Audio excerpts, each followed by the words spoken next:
Hey y'all, hey, it's your girl Kat, and I am back. All right, guys, so this is part two of Fantasia and her husband Kendall on Taylor Talks, and I just wanted to make sure I dropped this second part, because there were some more gems in this part. All right, guys, so listen up. If you watched the part one, here is part two. I'm getting away from the noise. It's getting quieter. It's getting more still. There's less people. There's less stuff to hide behind. So marriage is supposed to be a safe place. And that's supposed to be the source of the power. So when you start linking up, because it's going to look good on IG, where's your safe place? Where's your safe place? We're all looking for that safe place. But when we get into an argument and we don't feel safe, we remind you of what I do. If I know I made a mistake and I feel like you're going to lord it over me, instead of just taking accountability and apologizing and humbling myself, it's time to let me remind you I got a master's. Let me remind you what I do. Yeah. So it's about a safe place. And I will say I won't speak for myself, and if there's any women on here who want to be truly honest, we tend to go there, especially if we feel like our back is up against the wall with a man. Especially if we know we go-getters.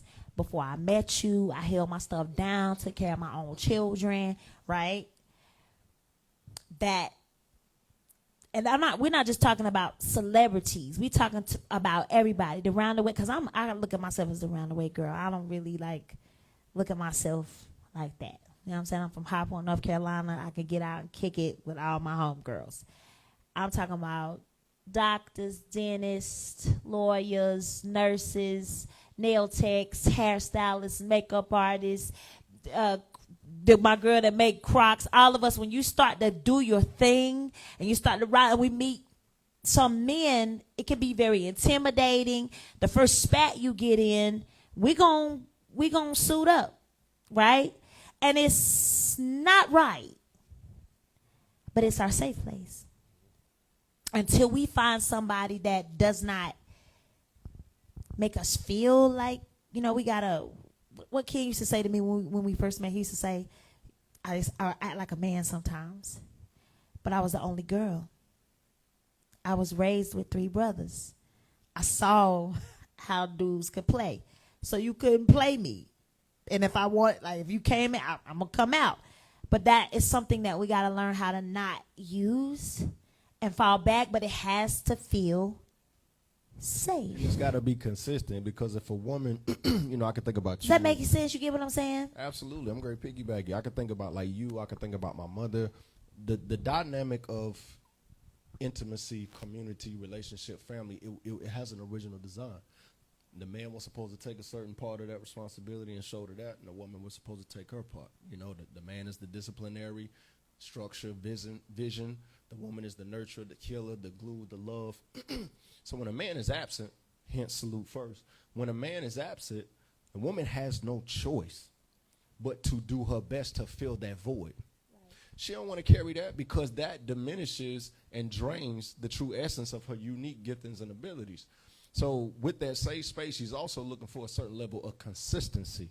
So it might be like, all right, I'll let you take over, dealing with the car. I'll let you have that for a while, but don't discipline my child.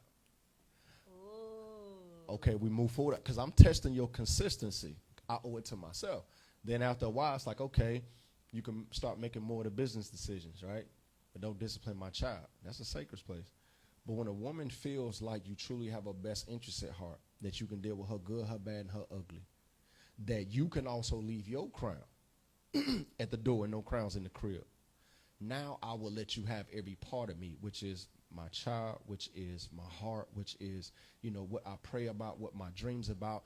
But that's certain, that stuff has to be earned. And a lot of women, unfortunately, because certain men, y'all know I don't male bash, but we talking about data. A lot of men abort the position, and women have to wear those 2 hats until they find somebody who's going to put it on and never take it off. And then there's a lot of men who don't, and then there's a lot of women who still. Y'all know I'll take over my girls. But we run good men away. You know what I'm saying? Because it's hard for us to let that part of us go. And it's like PTSD. And you don't want to you don't want to deal with that. So you're still wearing your crown, right? But you still like this guy, but you won't take that thing off and allow him to be king and you be queen. So You know what that's got me thinking about? And anytime you get a good question, jump in. Y'all can shoot any questions that y'all want. It has me just thinking about how contaminated the dating game is. That's what I was going to ask you to the question that I just asked you. So let's say you're in your safe place. Are you on the verge of your safe place? Are you trying to find your safe place with your partner? And you recognize that your partner has walked in his or she ego. How do you address this? What is the, because sometimes we carry the same words that we carry with our friends. I'm going to check you. I'm going to get you together. How do you address? Most people feel like they can't. Even some people that's in their safe place feel like they still can't quite address their partner. Like, how do you address? I want to just jump in on this one because I think that's something that you learn as you go. I don't think that's ever a solid answer. And Shine, you're married, so come on, tap into this. My thing is, I don't think that's ever something that stays the same as we grow in marriage. It's 8 years in for me and you. It's what for you and sis? 9? I think as we grow, and as a woman, I'm going to speak on my behalf, dealing with my husband, because when you're dealing with certain things like that, you got to go into that very gentle, because I have them. You have them. You have them. We have them. Now that I am growing and doing my own therapy, I'm starting and growing a business. My husband is no different than how I handle everybody that works with me or works around me. My husband is no different from me walking into the doctor's office. Now, some people would get into an argument, but I don't. If somebody got an attitude, or y'all know how it is now when you roll up to the restaurants and you ordering food, everybody got an attitude. Everybody's pissed, right? You know, it's the truth. I choose to handle my husband how I would handle anybody else in the streets. And so if I know, that's the other thing too, you got to be in tuned. You got to have on your spiritual ears and your spiritual eyes to know what's going on. Like this, wait, something ain't right with my husband. Something, okay. I don't know what might be bothering him. I don't know what that thing is. Okay, he came in on one, or I came in on one. So now I'm gonna have to handle that very delicate. Now, the first thing we want to do is be like, you know what? I'm about to cut you from Amazing Grace to a floating opportunity. You can get your, right? You ain't even got to stay here, right? But that makes it worse. And that makes him feel like he's not in a safe place in his weak moments. Because we all have weak moments. We're human.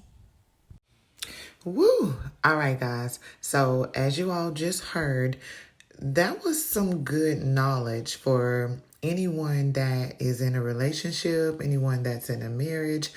If you missed their live, I felt like I needed to reshare that, possibly touch others who may have needed to hear this.